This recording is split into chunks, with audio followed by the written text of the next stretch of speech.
Health officials in Pierce County are concerned that a pertussis or whooping cough outbreak in Kitsap County could spread to other areas in our region.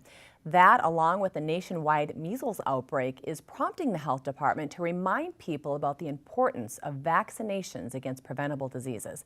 Joining me today to talk about this is Nigel Turner. He is the Communicable Disease Director at the Tacoma Pierce County Health Department. Nigel, what is pertussis and how can getting vaccinated help stop the spreading?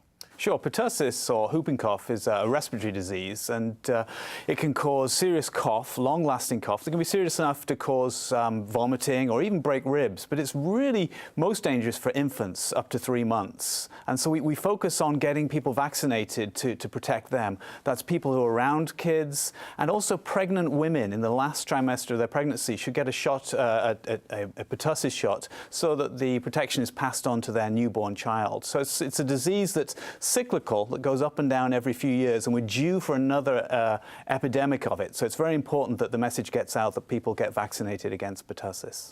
And we keep hearing about this measles outbreak nationwide. Is that something that we need to be concerned about here? Yeah, we should always be concerned about measles. It's not gone away by any means. The outbreak in California has spread to other parts of the country. They're onto their third generation of cases in California. So, and over 100 cases nationwide. In Washington State, this year so far, we've had 4 cases of measles. Last year we had in Pierce County 2 cases of measles. This is something that's not gone away and is something that's serious. 1 in every 1,000 cases of measles results in a death, and 25% of the current cases are being hospitalized. So it's important that people get the vaccination against measles, which is highly effective and safe. I understand that the flu is still a concern in our area. Where are things at with that? Sure.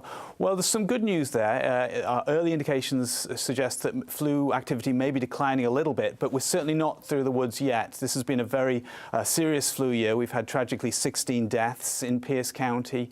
So we still need to get the message out there for people to get the flu shot, but also to take other steps, such as covering their cough, staying home when they're sick, and also if people in high-risk groups, people with underlying medical conditions, if they're having a respiratory disease, talk with their medical provider, because there are antivirals that can be effective in reducing the severity of disease.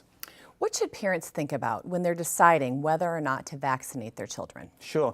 It's a big decision, and it's an important one for the whole community as well as for our kids. I think people should look out for good information, good science-based information from reliable sources, but then consider that vaccinations are highly tested, they're very safe, but they're very needed as well. The diseases that they protect against are very real, very dangerous, and out there. And that's why I don't have any hesitation in recommending vaccinations for my kids and my friends' kids as well. And also to remember that there's lots of sources of information as well as resources to get vaccinations. The Health Department website has information about where parents can go for further information and where to get the shots from. Thank you so much for coming in to talk about all these very important topics. My pleasure.